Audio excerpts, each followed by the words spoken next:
معانا معاينه جديده النهارده، رايحين نبص على العربيه السينا. المفروض ان اللي هياخدها استخدام برضو شغل والكلام دوت. فاحنا في شارع فيصل دخلنا كده كومباوند اول مره اخش، او مساكن اول مره اخشها في حياتي.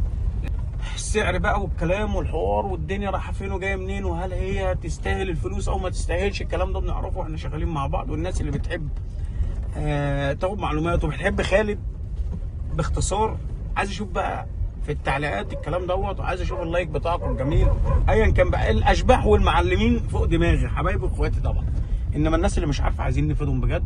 واي اسئله واي حاجه تيجي في خيالك تخص العربيات من اصلاح لبيع لشراء، خلينا نشوف العربيه دي ونكمل كلام. صلى على النبي.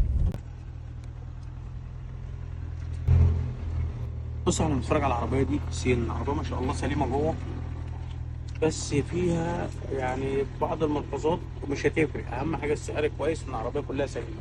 نطلع نعمل تيست وبعد كده نحلها على طول. يلا. احنا قلنا قبل كده التيست مهم جدا، بيبين حاجات كتير، بيبين حراره، بيبين عفشه، بيبين مشي، اداء، بلي عجل، فتيس، موتور، كل ده كفاءته بتبان في التيست. فلازم تعمل تيست وتجرب. احساسك بيها مهم جدا، عشان هو هيركب برضه وهيستخدم، فلازم يبقى انت عارف العربيه بايه، اولها ايه، شويه الارشادات اللي بياخدهم مهمين برضه. طبعا احنا متعودين دايما بعد التيست بنبص على كبس الموتور وبنشوف مثلا العفشه، بالكلام اللي بنشوفه واحنا ماشيين.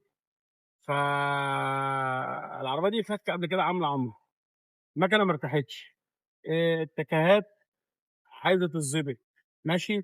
في بعض الملحوظات وسهله مش صعب، يعني التكييف، الحاله نفسها، يعني في عربيه رشه زي كده فكلها، بس اساسيات جديده، عربيه سليمه. يعني الرش ده رش غلطه اللي بيقولوه، العربيه دي لو ما كانتش رش كانت هتبقى في حته تاني خالص يعني. فهنخلص ونتكلم.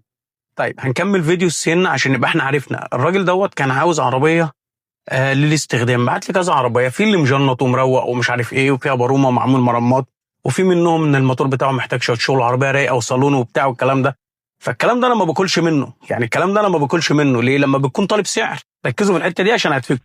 بكون طالب سعر عالي لازم بركز بقى في كل تفصيله في العربيه. اساسيات اول حاجه، ما تكونش سارح فيها بارومه، حوض يكون تمام، شنطه دواخل كلها جديده، لو رشه بره واساسيات جديده زي اللي احنا شفناها دي تمام. هي بتاعت والد شاب كان مفرجنا الله يرحمه، يعني ابوه كان محافظ عليها جدا، فرشه بره. فانا بقى مش بره وجوه، مش بره وجوه، الكلام اللي طالع الجديد دوت اللي ما بياكلش عيش.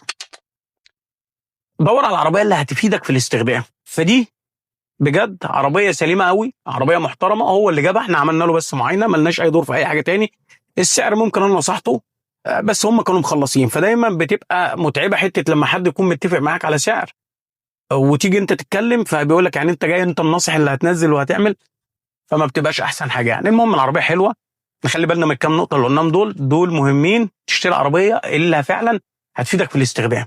سيبك بقى من جو ان انا ايه، لما اجي ابيع هبيع بكام، لما اجي مش عارف، ما ممكن لا قدر الله تتخبط، انت شاريها بجنيه هتبيعها بنص جنيه، وممكن ما شاء الله الدنيا تعلى، انت شاريها بجنيه هتبيع ب 2 جنيه، هتقول لا انا شاريها بجنيه مش هبيع، لا. فده كان الفيديو بتاع العربيه، احنا اوجزنا فيه.